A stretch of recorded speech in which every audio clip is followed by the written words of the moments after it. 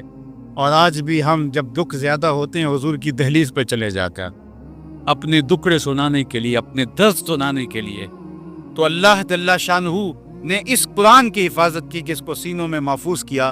7 سال کا بچہ ہے، پورا قرآن سینے میں موجود۔ تو کہا مالک ایک ایسی امت کا تذکرہ پڑھ رہا ہوں، اناجیلہم فی صدورہم یقرؤونہا ظاہرا فجعلھا امتی، قال تلک امت احمد، کہا یہ تو میرے پیارے احمد کی امت ہے۔ حدیث بہت طویل ہے، 9 سوال ہے، جب ہر سوال کے جواب نے یہی تلک امت احمد، تلک امت احمد، حضرت موسیٰ نے عرض کیا اللہم اجعلنی من امتی، اللہ اس امت کو میری امت نہیں بناتا تو مجھے اس نبی کی امت سے بنا دیتا۔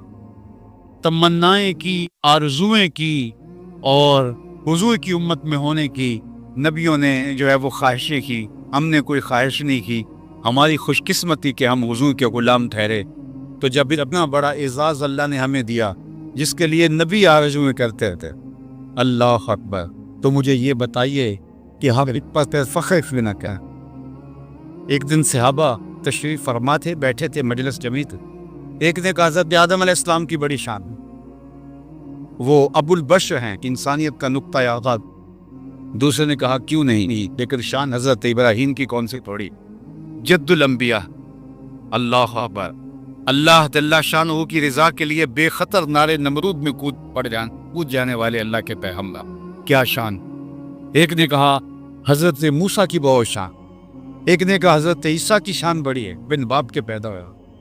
یہاں تک بات پہنچی تھی کہ حجرہ انور سے نکل کے حضور بھی تشریف لے آیا اور فرمایا کہ قد سمعت کلامکم وعجبکم، اے صحابہ تمہارا کلام بھی سنا اور خوشی سے تعجب کا اظہار کر کے بھی میں نے سنا۔ تم نے کہا کہ آدم علیہ السلام کی بڑی شان ہے، ہوا کذالک، وہ ایسے ہی ہے، ہوا صفی اللہ، وہ اللہ تعالیٰ کا انتخاب ہے، اللہ۔ تم نے کہا نوح علیہ السلام کی بڑی شان ہے، ایسے ہی ہے، وہ نجی اللہ ہے۔ تم نے کہا ابراہیم علیہ السلام کی بڑی شان ہے، وہ ہوا خلیل اللہ، وہ اللہ کے خلیل ہے۔ تم نے کہا حضرت موسیٰ کی بڑی شان ہے، ہوا کلیم اللہ، وہ اللہ کے کلیم ہے، سر طور خدا سے کلام فرمانے والے ہیں۔ تم نے کہا کہ حضرت عیسیٰ کی بڑی شان ہے، ہوا کلمۃ اللہ و روح، وہ کلمۃ اللہ ہے اور اللہ کی روح ہیں۔ پھر اس کے بعد اللہ کے محبوب نے فرمایا الا وانا حبیب اللہ، سن لو میں اللہ کا حبیب بھی، اور فرمایا لواء الحمد میرے ہاتھ میں ہوگا، قیامت کے دن حمد کا جھنڈا میرے ہاتھ میں ہوگا۔ اور جن سب نبیوں کا تم نے ذکر کیا، آدم علیہ السلام سے لے کر حضرت عیسیٰ تھا، یہ سارے میرے جھنڈے کے سائے پہلے رکھ، ولا فقرہ، اور میں اس پہ فخر نہیں کہیں۔ یہاں ملا علی قاری نے یہ نقطہ اٹھایا، کیا خوب ذرا علی قدر علماء کی ضیافت طبع کی نظر کرتا ہوں۔ علماء نے کہا کہ جب پیغمبر جھنڈے کے سائے تلے کھڑے ہوں، بات تو فخر کی بنتی ہے، کرتے کیوں نہیں؟ جس کے حسن کے چراغ سے مصر کے بازار میں جلتے ہوئے سارے چراغ بجھ جاتا اور مہبش اپنی انگلیاں کاٹ لیتے ہیں وہ جھنڈے کے سائے تلے کھڑا ہو۔ بات تو فخر کی بنتی ہے، سرے تو خدا سے ہم کلام ہونے والا کلیم اللہ جھنڈے کے سائے تلے کھڑا ہو، بات تو فخر کی بنتی ہے۔ بن باپ کے پیدا ہونے والا پاؤں کی ٹھوکر سے مردوں کو زندگی، آنکھوں پہ انگلیاں رکھے تو روشنی اتر آئے، نابینوں کو جو ہے وہ نور بخشنے والا پیغمبر جھنڈے کے سائے تلے کھڑا ہو، بات تو فخر کی ہے نا۔ حضرت عیسیٰ بیٹے کی گردن پہ، حضرت ابراہیم بیٹے کی گردن پہ چوئی رکھ دینے والے رب کی رضا کے لیے جھنڈے کے سائے تلے کھڑے ہوں، بات تو فخر کی ہے نا۔ ولا فخر میں نہیں کرتا، تو ملا علی کھاری کہتے ہیں جب بات فخر کی ہے تو کرتے کیوں نہیں؟ تو پھر خود ہی جواب دیا کہ حضور فخر کیوں کرے، یہ فخر کرے جنہیں حضور کے جھنڈے کا سایہ مل گیا۔ ارے یہ میرے لیے فخر کی بات تھی، یہ ان کے لیے فخر کی بات۔ فخر کا دن میں دریچہ باز کرنا چاہیے، جن کا تو آقا ہے ان کو ناز کرنا چاہیے۔ اللہ اکبر، ذرا غور کیجیے، جن کا تو آقا ہے ان کو ناز کرنا چاہیے۔ تو جب حضور کے جھنڈے کے سائے تلے ہونا نبیوں کا فخر ہے تو ہم امتی ہیں، ہمیں فخر کریں۔ اور اگر آپ کے یہ لطیف ذوق کو میں مہمیز لگاؤں گا تو ایک خوبصورت بات آپ کے سامنے رکھنا چاہتا ہوں۔ یار ہم تو امتی ہیں، ہم تو فخر کرے ہی کرے، نبیوں کو حضور کے جھنڈے کا سایہ ملا، وہ تو فخر کرے ہی کرے، لیکن ذرا قرآن کے ورقے تو کھولو۔ قرآن کہتا ہے فلا ورب کا محبوب مجھے تیرے رب کی قسم، رب رب ہو کے اس بات پہ ناز کر رہا ہے میں محمد کا رب۔ اللہ اکبر، رب رب ہو فلا ورب کا مجھے تیرے رب، یہ نہیں کہا مجھے شمس و قمر کی قسم، مجھے زمین و آسمان کی قسم، مجھے عرش الہی قسم، مجھے کعبۃ اللہ کی قسم، مجھے کائنات کے ارض و سماوات کی قسم۔ کہا نہیں، بلکہ یہ بھی نہیں کہا مجھے میری قسم، کہا مجھے تیرا ہونے کی کیسے ایسے فلا ورب کا مجھے تیرا اپنی قسم سمجھ۔ حضرت رابعہ بصری نے ایک جملہ کہا کہ اللہ کی محبت پر وفور اتنا ہے کہ اس وفور میں میں کسی اور کی محبت کی جگہ نہیں پاتی، بلکہ ذات رسالت مآب صلی اللہ علیہ وسلم کی محبت کی گنجائش بھی نہیں رہی کہ اس قدر اللہ کی محبت کا غلبہ میرے اوپر آ گیا۔ حضرت شیخ احمد مجدد الفسانی علیہ رحمہ فرماتے ہیں رابعہ بصریہ کا یہ جملہ کلمہ شکریہ ہے، حالت شکر میں کہا ہے، ادھر جاتے ہوئے کہا ہے، لیکن کہا میں صحو میں کہہ رہا ہوں، ہوش میں کہہ رہا ہوں، اور جاتے ہوئے نہیں، وہاں سے آ کے کہہ رہا ہوں۔ انہوں نے تو کہا تھا کہ وفور محبت اس قدر ہے ذات باری کا کہ کسی کی گنجائش نہیں ہے، لیکن شیخ احمد کہتے ہیں میں کھلی آنکھوں سے، میں پورے ہوش میں کہہ رہا ہوں، من قدارا ازاں پرست کہ او رب محمد، کہ لوگوں میں تو خدا کو بھی خدا اس لیے مانا ہے کہ وہ محمد کا رب، اور میرے امام بھی بولے فیض پہنچا ہے رضا احمد پاک کا، ورنہ ہم کیا جانتے خدا کون ہے۔ خدا تک رسائی ملی تو حضور کی چوک، اگر یہ درد ہم ملتا تو کیسے خدا تک ہم پہنچا، جو خیال میں آتا نہیں، سوچوں میں سماتا نہیں، نہ چھوا جائے، نہ پکڑا جائے، نہ دیکھا جائے، نہ سونگا جائے، نہ تصور میں آئے، نہ گمان میں آئے، نہ خیال میں آئے، نہ عقل و خرد کے دائروں میں آئے، تو اس پر یقین کیسے ہوا؟ اور یقین ہی اتنا اللہ پر جس کو دیکھا نہیں، جس کو چھوا نہیں، جس سے کلام نہیں ہوا، جس کو سوچا بھی نہیں جا سکتا، سمجھا بھی نہیں جا سکا، تولا بھی نہیں جا سکتا، ناپا بھی نہیں جا سکتا، خیال اور تصور کی حدود سے بھی بڑھتا ہے، لیکن کڑکتی دوپہر، برستی گرمی اور بدن گرمی سے چور، ٹھنڈا پانی دستیاب، دروازے مکفل، لیکن ایک گھونٹ بھی حلق سے نیچے نہیں اتارتے کہ میں نے روزہ رکھا اور میرا اللہ مجھ کو دیکھ رہا ہے۔ اس ذات پر اتنا پختہ یقین کیسے، اتنا تیقن کیسے ہوا جس کو دیکھا بھی نہیں ہے، جس کو سوچا بھی نہیں جا سکتا، جس کو سمجھا بھی نہیں جا سکتا، جو حدود عقل سے برا ہے۔ اکبر الہ آبادی نے کہا تھا تو دل میں تو آتا ہے سمجھ میں نہیں آتا، تو دل میں تو آتا ہے سمجھ میں نہیں آتا، میں جان گیا بس تیری پہچان یہی ہے۔ اتنا پختہ یقین اس ذات پر حاصل کیسے؟ تو ایک صحابی سے پوچھ، حضرت خزیمہ بن ثابت انصاری سے پوچھ، علا نامی سوا نامی ایک شخص سے حضور نے گھوڑے کا سودا کیا، حضور قیمت دینے گھر گئے تو کسی نے زیادہ پیسوں کا لالچ دیا تو وہ مکر گیا، حضور قیمت دے کے اس کو جب گھوڑے کا مطالبہ کیا تو اس نے کہا میں نے آپ کو بیچا ہی نہیں، حضور کہے میں نے خریدا ہے، ابھی سودا طے ہوا تھا، یہ لو قیمت تک گھوڑا مجھے، تو اس کو چونکہ زائد پیسوں کا لالچ مل گیا تھا، وہ مکر لوگوں کا ہجوم بھی بن گیا. تو ہجوم کا پریشر اپنا ہوتا ہے. اس نے کہا میں نے تو سمجھا تھا انکار کروں گا اور پتلی گلی سے نکل جاؤں گا، یہ کوئی ہجوم بن گیا. تو اس نے کہا اچھا جی، آپ کا دعویٰ ہے کہ میں نے گھوڑا خریدا ہے اور میرے بارے میں آپ کہہ رہے ہیں کہ میں نے بیچا ہے. تو میں مان نہیں رہا اور آپ اس کا کہہ رہے ہیں. تو جب دو آدمیوں کے مابین یوں نزاع بن جائے تو آپ کی شریعت کیسے فیصلہ کر؟ تو حضور نے فرمایا میری شریعت یہ کہتی ہے جو شخص مدعی ہے وہ گواہ نہ رہے. والیمین علی من انکر، جو انکار کرتا ہے وہ قسم سب. اس نے کہا بات ختم.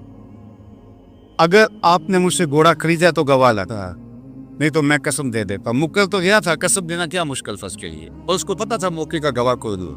اس نے کہا جی آپ کی شریعت کے مطابق فیصلہ کر لیتی ہے، آپ گواہ لے آئیں. چلو دو نہیں ایک ہی لے آ گیا. اور نہیں تو میں قسم دیتے شاہ.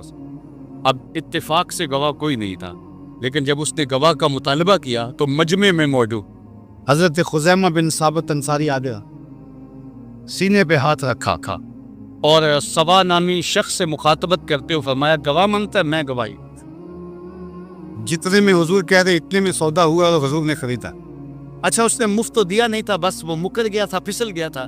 تو اس نے کہا جی ٹھیک ہے میرا مطالبہ پورا ہوا. گھوڑا حضور کو دیا اور پیسے تھام.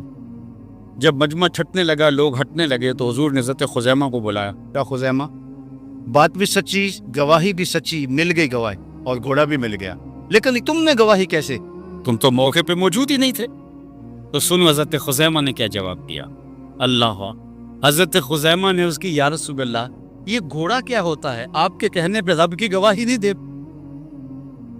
آپ نے کہا تھا ہے ہم نہ سوچ میں آئے، نہ خیال میں آئے، نہ وہم میں آئے، نہ تصور میں آئے، نہ ناپا جائے، نہ تولا جائے، نہ سمجھا جائے، نہ سوچا جائے.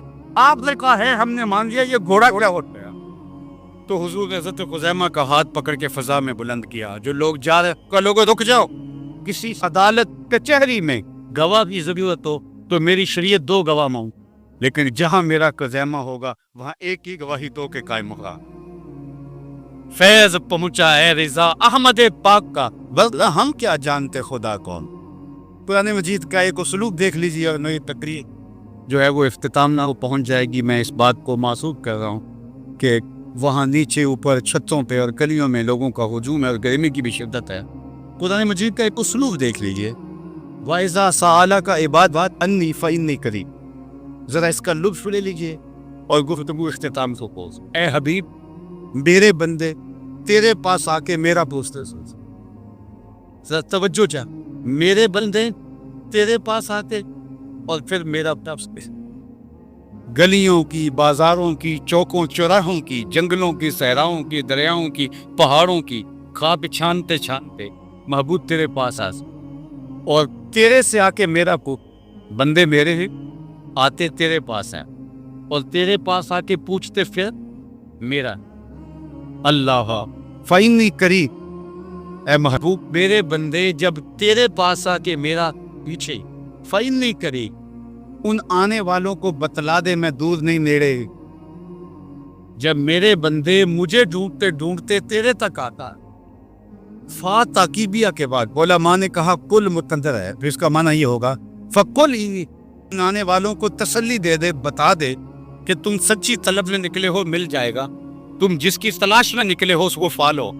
فَإِنِّي قَرِيبٌ، میں دور نہیں ہوں، نیڑے.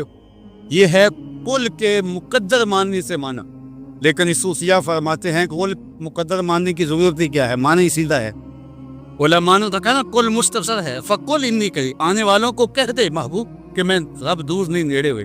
لیکن صوفیہ کہتے ہیں کہ کل مقدر کیوں ماننا ہے، بات ہی سیدھی ہے.